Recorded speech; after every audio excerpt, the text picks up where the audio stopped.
Oke, sahabat mahasiswa semuanya, kembali lagi di belajar bareng jaringan komputer dan komunikasi data.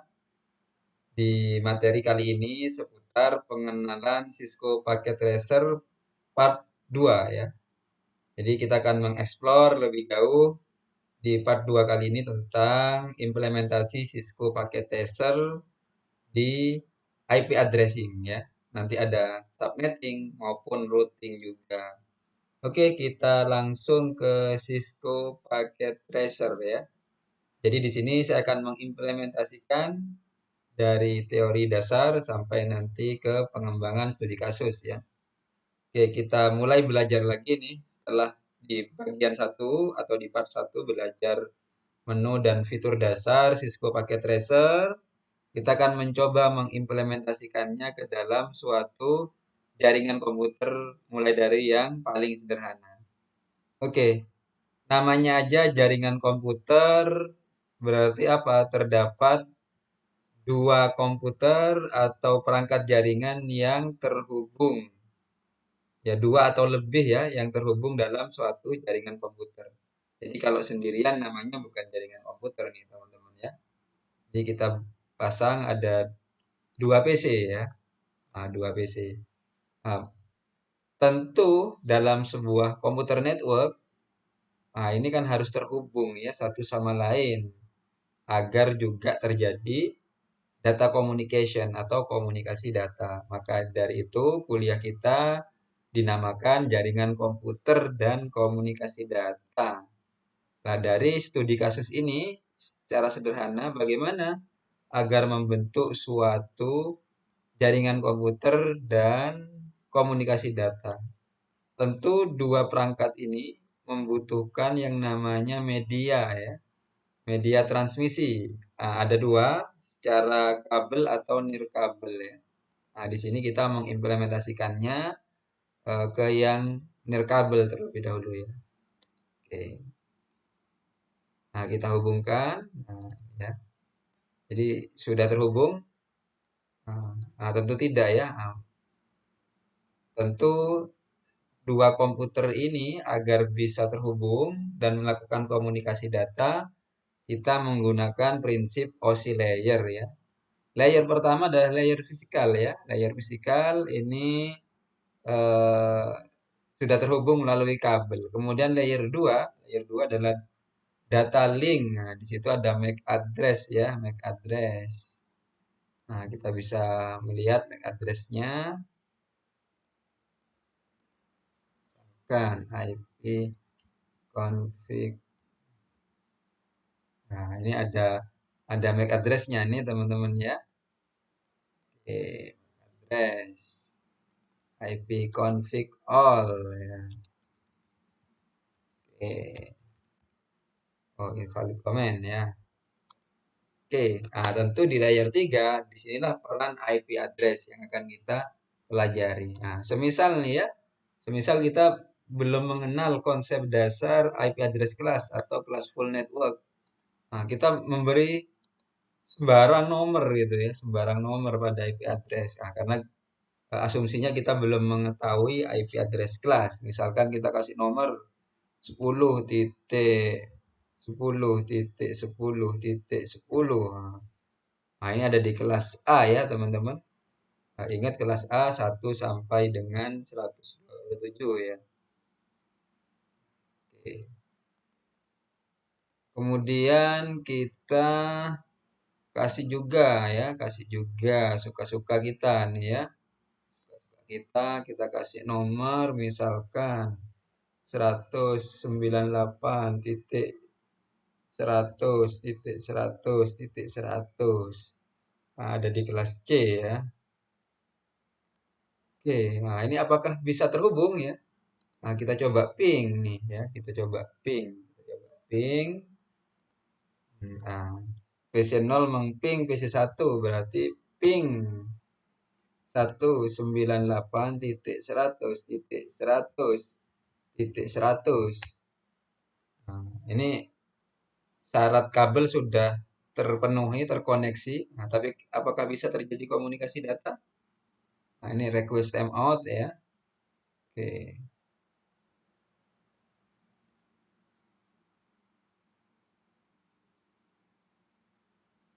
Oke. Nah, kita coba lagi ya, biasanya untuk mentes apakah terjadi debugging, terjadi bug ya, ataukah memang tidak terkoneksi. Jadi ini nanti kita belajar tentang implementasi kelas full network dalam simulasi Cisco Packet Tracer ya. Artinya apa, sahabat mahasiswa semuanya? Tentu ada maksud dan tujuan penamaan IP, penomoran IP address, termasuk kelas full network di dalamnya ya. Oke, nah ini request timeout ya. Nah, kita coba ping dari PC1 ke PC0 ya. PC1 ke PC0, ping 10.10.10.10. Memastikan apakah bisa terkoneksi atau bisa melakukan komunikasi data. Ini request timeout ya.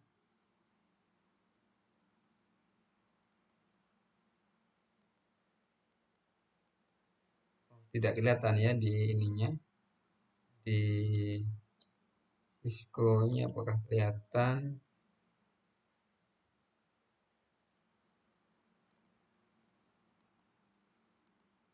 Oke, tidak terkoneksi. Ya, oke, kalau tidak bisa pakai ping, kita coba pakai PDU nih ya, simple PDU. Dari PC0 ke PC1.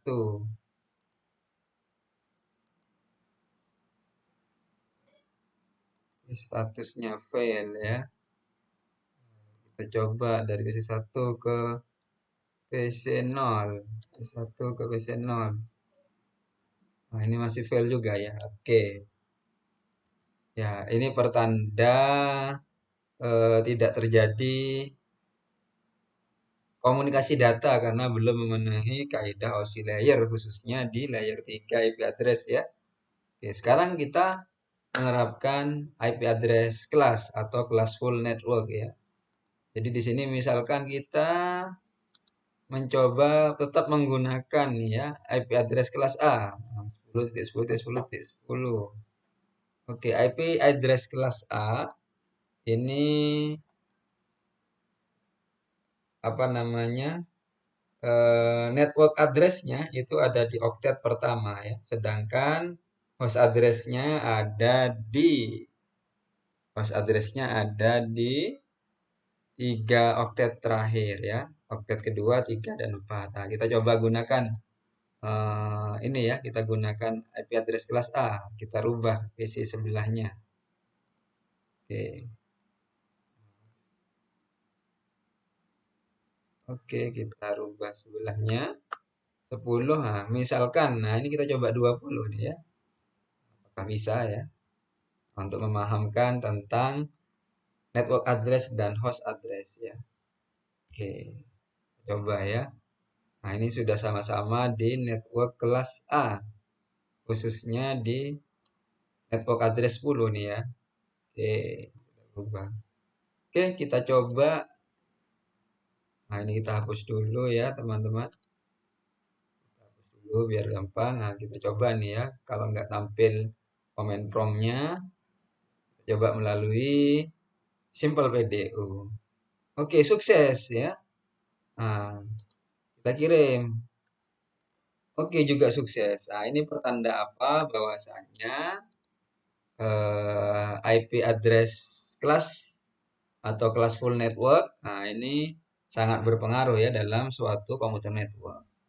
Nah, kenapa ini bisa terkoneksi? Padahal di sini 10.10.10.10, sedangkan di sini 10.20.20.20. Ya, ini masih ada di satu kelas yang sama ya, kelas 10. Nah, karena apa? Karena ini IP address kelas A ya. Nah, sekarang kita coba nih. Kita coba IP address. Ya, oh, ini ada sedikit gangguan teknis. Bentar.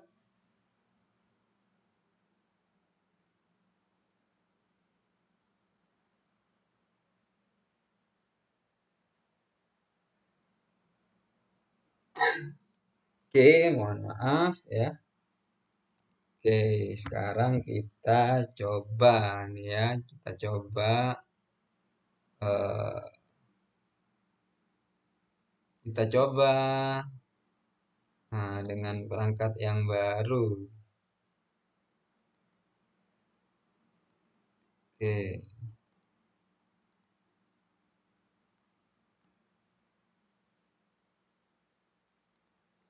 oke.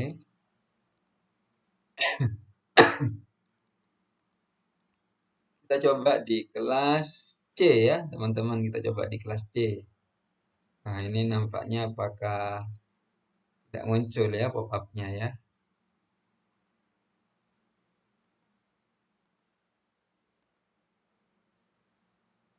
Oke,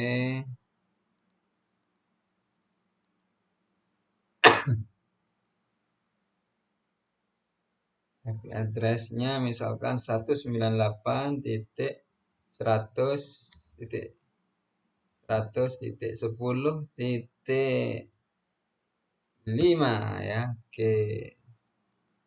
Sedangkan di PC 3 198.100. Nah, ini kita ganti coba ya 11.6 ya. Oke. Jadi yang di sini 198.110.5 ya. Sedangkan di sini 198.111.6. Apakah terkoneksi? Dari PC2 kita hapus dulu ya biar enak. Dari PC2 ke PC3. Oke, gagal ya. Nah, kenapa gagal? Karena di IP address kelas C itu oktet pertama, network address ada di oktet pertama 2 dan 3, maka itu harus seragam ya. Oke, harus seragam. Berarti saya ganti nih dengan 10.6 ya. Nah, bagaimana apakah sekarang bisa? Oke. Nah, ini sukses ya.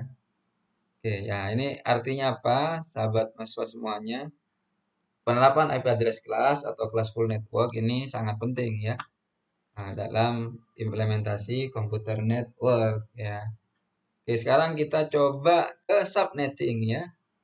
Nah, kita coba ke subnetting.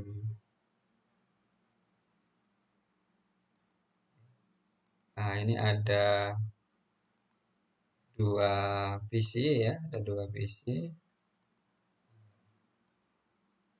Yang di sini tadi kita gunakan kelas C juga, misalkan 200.100.10.1 ya. Oke.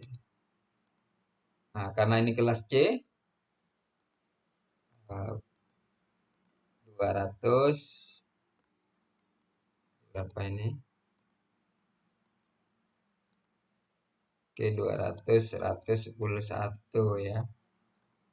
Oke. Nah, ini misalkan kita ganti 20 nih teman-teman ya, 20.2. Oke, kita koneksikan. Oke.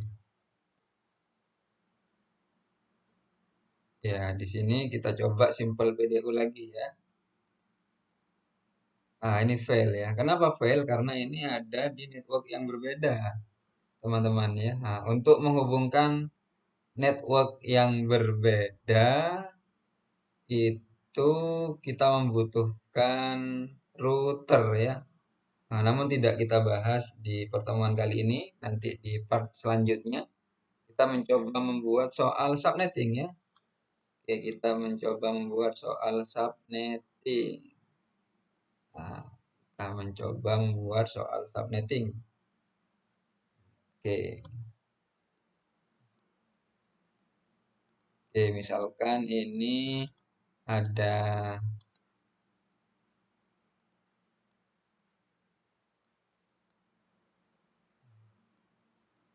netting ya. Nah, tentu ini pakai routing juga ya, subnetting dan routing ini saling berhubungan. Oke. Nah, soal subnetting ini biasanya misalkan begini nih teman-teman ya. Misalkan,